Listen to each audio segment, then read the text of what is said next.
Thank you and welcome to this comprehensive guide on how to file CAC annual returns in Nigeria. This session is brought to you by ICA, eBay, Chido and Associates, your trusted legal and corporate compliance partner.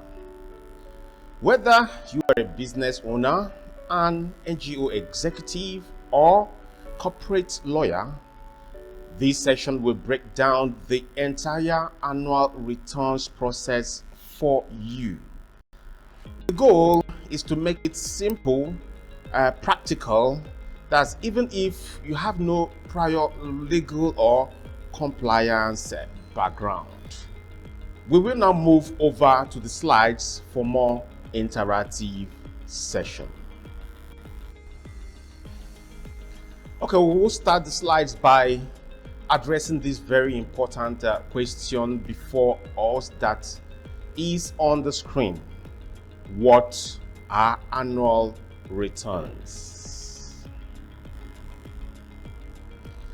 Okay, annual returns are not the same as tax filing. Many people make that confusion. They are statutory requirements under CAMA to show that your business or entity is still in operation. Think of it like a status update to the CAC, that's the Corporate Affairs Commission, confirming that your business is still alive. Whether you're a company, business name, or NGO, you are expected to file annually, and failure to do so comes with financial and legal consequences. So let's now address another important question, which is who needs to file? Who needs to file an annual returns with the Corporate Affairs Commission? Filing annual returns is not just for big companies. It affects everyone registered with the CAC. Any kind of business that is registered with the CAC is expected to file annual returns. This includes limited liability companies, public limited companies, NGOs, churches, mosques, foundations, and even sole proprietors operating under a business name. So if you are on the CAC register by any form, you are expected to comply regardless of size or profit status. The profit status does not come into play. The most important thing is to show that your business is still alive, a going concern. Then there is another question before us, which is why file annual returns? Why is it necessary? Why not just go ahead, carry on your business the way you deem fit without returning to CAC to tell them that my business is still alive? Okay. Different entities have different deadlines for business names. It is before 30th June of every year. For companies, it should be within 42 days after your annual general meeting and not within the first 18 months after incorporation. That's after you have incorporated your company, you are expected to wait for 18 months before you can be able to file your annual returns. And it should be within 42 days after your first annual general meeting. Unincorporated trustees must file within 60 days after the end of their financial year. And missing these date attract late filing penalties, which increases the longer you delay. So you just have to make sure that you file as quick as possible so that your penalties will not keep piling up, which will now become a very big task when you want to now offset your accumulated annual returns. Okay, let's now take a look at the filing platform. As of now, CAC annual returns can only be filed via their AI-powered, newly introduced AI-powered online portal. That's the company registration portal. You must have a valid login credentials, and your company must be linked to your account. If it is not linked, you will need to do so by submitting the necessary documentations to CAC support. Everything happens online. There are no paper forms. Initially, you have to fill various forms like Form 10, Form 10A in order for you to be able to file your company annual returns. But right now, you can do it via the company registration portal. That's the post company registration portal with the Corporate Affairs Commission. Okay, let's now take a look at the step-by-step process. What are the steps that you have to take in order for you to successfully file your annual returns on the CAC portal? Okay, the process is streamlined but requires attention to details. First and foremost, you have to log into the CAC ICRP, that's the newly introduced AI portal. Then you go to the annual returns section. Once you are there, you will now have to select your entity type, just like I mentioned earlier. You have businesses, you have companies, which is you have limited liability companies, you have public. So you have to identify which type of entity you are, and so that you will now select it. And then what you now do is to fill in the necessary information that is expected of you with regards to the type of entity.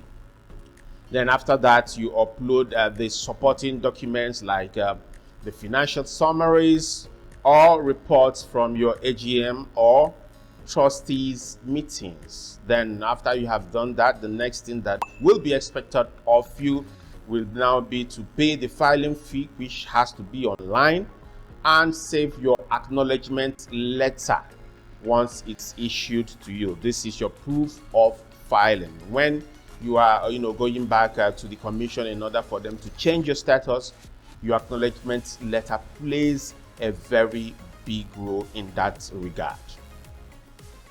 Okay, let's take a look at some very important notes that you have to take into consideration. This is very important. Filing does not mean your CAC status automatically changes, from active from inactive to active, because once you have outstanding annual returns, definitely your status will be inactive. But for you to be able to change it from its inactive state to being active, you will need to write an official letter to the Registrar General. And then you are now attach the annual returns acknowledgement letter.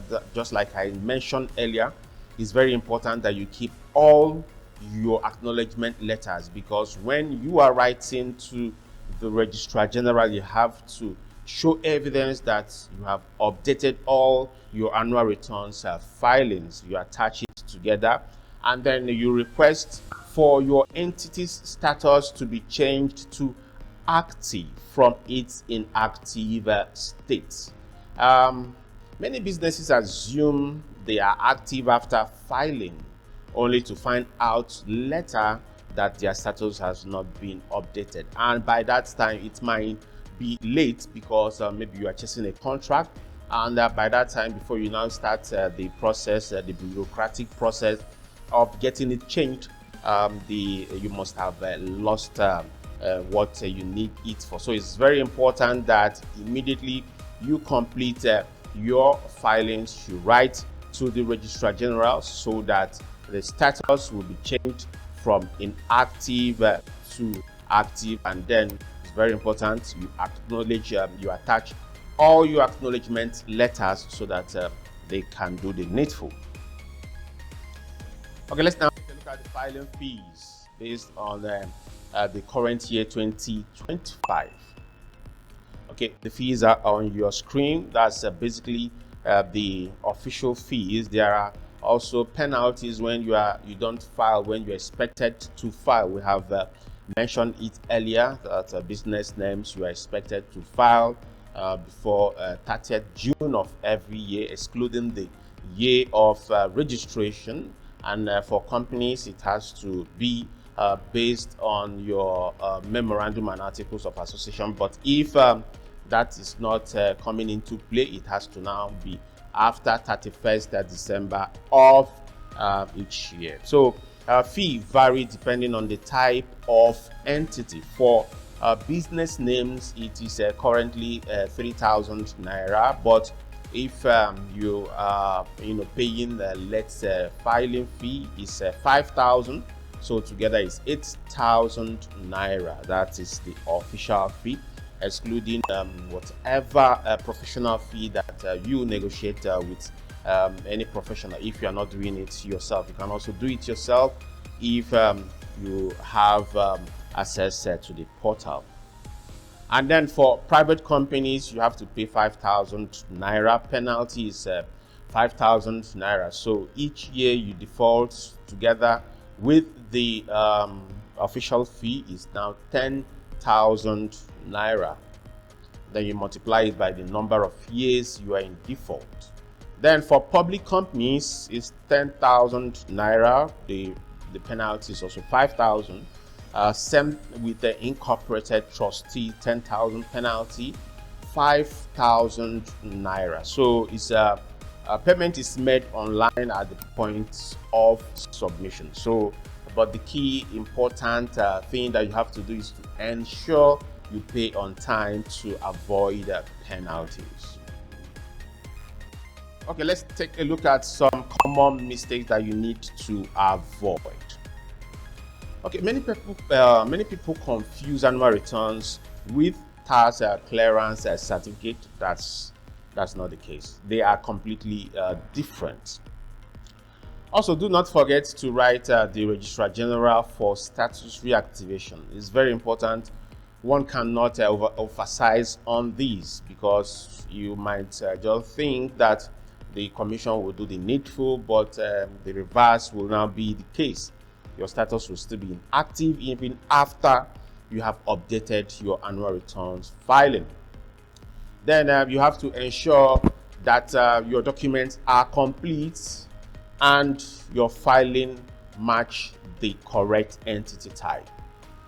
If you're a business name, you now go and click on company.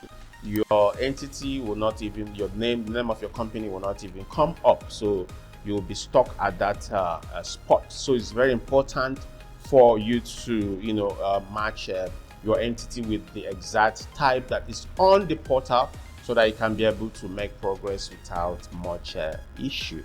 Okay, even a small mistake can cause rejection and future complications. So it's very important that you get it right at the point of filing so that there won't be any future complications. Okay, let's now take a look at some practical tips. It's very important you avoid procrastination. Filing early helps avoid system overloads on the CAC portal and last-minute errors. So it's important that you start your process on time so that you will avoid being lumped up together with those that feel that okay, the best time for them to do it is at the last minute, which will now become a problem for the CAC and also you who is filing. And also very important, you have to set reminders around your annual general meetings or financial year end so that you can file exactly when you are expected. If you are unsure, it's advisable to work with a certified CAC agent or legal consultant so that they will give you proper guidance, proper step on what you are expected to do. Okay, it's also important that you keep digital and physical copies of your filings and letters for your record. Very key, very important, so that if there is any need for it to be referenced in future, you can be able to present it without issues. Okay, benefits of timely filing. Filing your returns on time shows that your business is credible, compliant, and responsible. You see the very key words: credible, compliant, and responsible. So this gives confidence to banks, investors, partners, and regulatory agencies. So when you update your status is active, you will see that banks, investors, and partners will look at you as a credible, compliant, and responsible entity. If your CAC status is inactive, is not active, it may hinder your ability to obtain government licenses, register products, or even bid for jobs. Nobody looks at you as serious because you are inactive. It is not just a legal obligation, it is a business strategy that is expected of you to adhere to very strictly, very strictly. Once your status is active, you can now be able to do other things without minding who checks you out. Okay, question and answer segment. Thank you for listening. I understand that you may have specific questions about your business or filing status. Please feel free to drop your questions in the comment sections, and I will personally respond. And alternatively, you can send your questions via WhatsApp to our official ICA contact line, and we will be glad to assist you. And for personalized consultation, further guidance, and additional resources on how to file CAC annual returns in Nigeria, you can visit our website to access detailed guides, case studies, and expert insights designed to keep you informed of the latest regulatory updates and best practices. And you can also partner with us to leverage our deep industry knowledge and take the next step towards successfully filing your annual returns in Nigeria. Thank you for watching, and please don't forget to download this presentation for your reference, for future reference. And also, you can subscribe to our YouTube channel for more valuable content such as this one. Thank you.